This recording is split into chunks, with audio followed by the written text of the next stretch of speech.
స్వామీజీ? మొదటిది భూత ప్రేతాలంటారు. చిన్న వయసులోనే కోరిక నెరవేరకుండా అకాల మరణం పొందిన వాళ్ళు. అయ్యో. రెండోది చేతబడి అంటారు.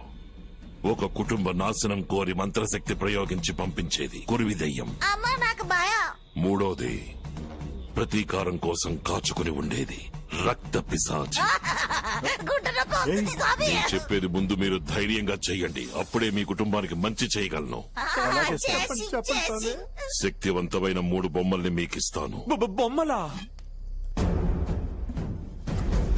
ఇది పిశాచి. తీసుకో. వస్తున్నా. ఈ బొమ్మని గుమ్మంలో పెట్టి కుంకుమతో పూజ చెయ్యండి.